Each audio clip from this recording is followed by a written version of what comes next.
2-part video series where we talk about dealing with condensation, 10 different ways of dealing with condensation in small enclosed spaces like your cabin, your tiny house, your van, your RV, your camper. And so that is in part 1. Click on the card above, that'll take you to part 1. This is part 2 where we're going to talk about where things got too far. Now you're having to deal with mold, mildew, allergens, and how we're going to talk about how to avoid it, identify it, remove it, and sanitize it. Alright, so number 8 is avoid allergens. And I know this sounds stupid and simple, but I don't consider myself a really stupid person, but this one still got me. So don't bring in things that you're allergic to. Well, I knew I was allergic to furry animals, but what I had is I had a really great sleeping bag, and it's ducked down. I'd used it camping. I'd use it in my house in the winter when it got cold, and I had no problems with it.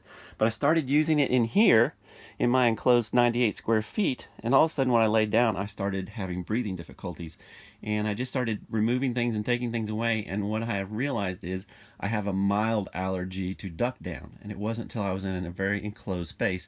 Now maybe moisture had something to do with amplifying it. It was several years old, I don't know exactly, but I had to remove that and go with a synthetic comforter sleeping bag, and the problem cleared right up. All right, number 7, vacuum. I know this sounds simple, but you need a vacuum. You don't need an expensive vacuum, but you need a vacuum that has a filtration system with it, and that's going to help get rid of things, and vacuum fairly frequently. This is going to come into play a good bit more when we get to number 1. All right, number 6 is seal your bedding. If you're having trouble breathing, this is probably might be one of the source of your problems. So any kind of foam. So if you have a foam mattress, you need to get one of those completely sealed mattress covers, which is going to be vinyl and fully zippered, and put your anything that's foam, make sure it's fully zippered and enclosed in that vinyl bag.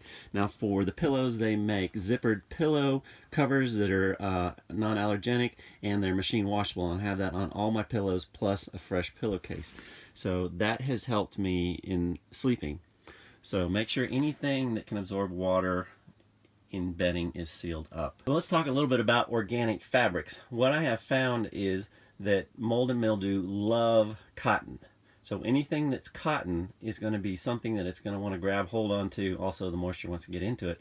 But that's a breeding ground for things. So whenever you bring a fabric in, go for the polyester. It's very easy to get polyester, 100% polyester sheets. They're not scratchy. But my window covers are vinyl and polyester, and so I don't have to worry about those. But watch out for anything organic because it just serves as food. All right, number 4, the moisture safari.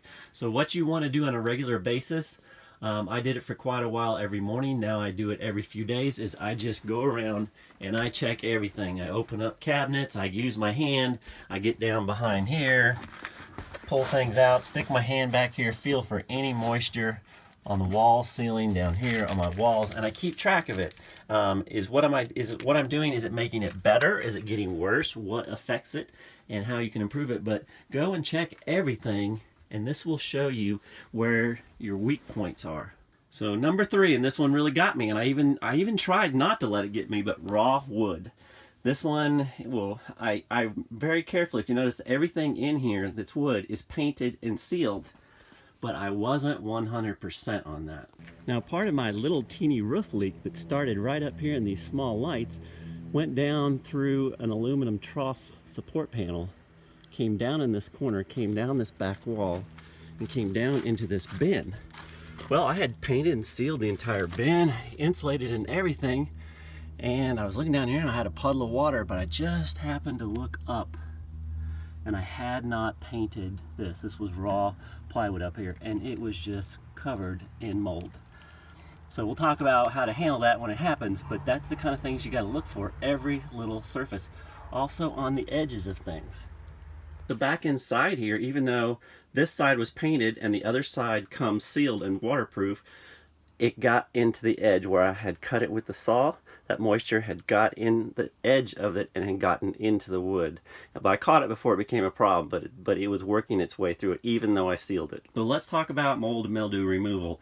Just bleach it. Don't freak out. It's not the end of the world. You're not going to die from it. It's okay. Once you found it and identified it, if something is wet, like the insulation, remove it, throw it away, get new. But wherever it has formed, get you a spray bottle, get you straight bleach. You don't need to dilute it.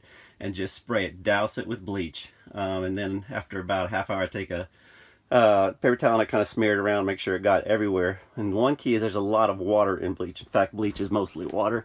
So you've really got to completely let it dry out, even for a day or two. Get it where there's a lot of ventilation, and let it dry out. Then once it's thoroughly dry, you're going to need to seal it. Make sure you seal it, paint it, however you want to do it, and then also insulate it, and make sure and monitor it, and make sure it doesn't come back. Make sure you found the source of where the water is getting in, or the moisture is happening. So in my quest to find these problems, which is taking quite a lot of time to find them and how to deal with them, I was still having mold spores and all this moisture, and I was having trouble breathing. So there was this one wonderful thing that I've used all my life, and I found one that could work in a small space, which allows me, even though there's still problems, it takes these particles out of the air. Now, I've used, all my life, I've tried different filters, different air filters, and in the end, they've all failed me. They just have not worked. I've just not had any good luck with them. But I have found something that does work, and it is a ozone generator. So what we're going to do is we're going to zap it. So we're going to use molecular biology and physics to solve this problem. So oxygen is O2. And what we're going to do is we're going to use a device to put an electrical charge and make it into an O3, and that's going to be an unstable molecule with a charge on it. Think of it like rubbing a balloon on your head, and that static energy draws things to it. So your O3 molecule, and this is layman's terms, I am not a scientist, but this is my understanding of it. The O3 molecule comes out and it finds an evil particle, whatever's in the air, mold, dust, mildew, pollen, all those things, anything floating in the air, it bonds to it. So what happens is when it bonds, you ended up with a bloated ozone particle attached to a particle that you don't want, a particle of evil. Eventually, as these things keep circulating, they'll bond up with others and it'll fall to the floor. So you don't have to deal with a filter. This device is not filtering it.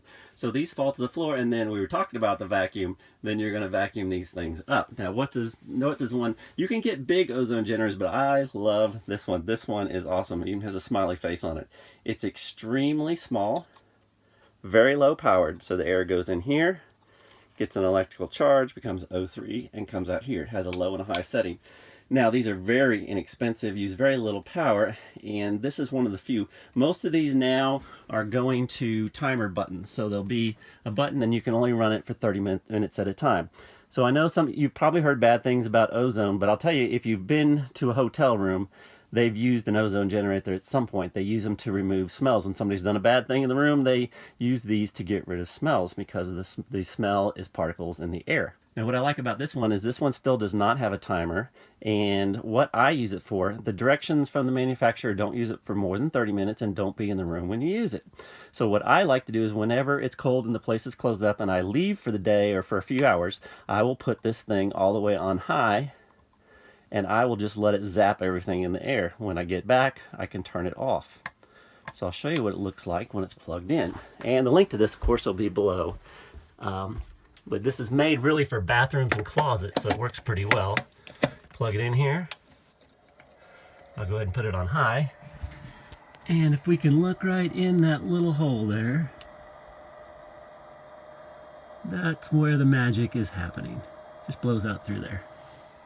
So I found this to be very helpful in controlling it if it's already happening. So they call it an air sanitizer, and really it really, in my opinion, it really does that. So I'm quite happy with it. I know there's a lot of people out there who have breathing difficulties. I run into them all the time.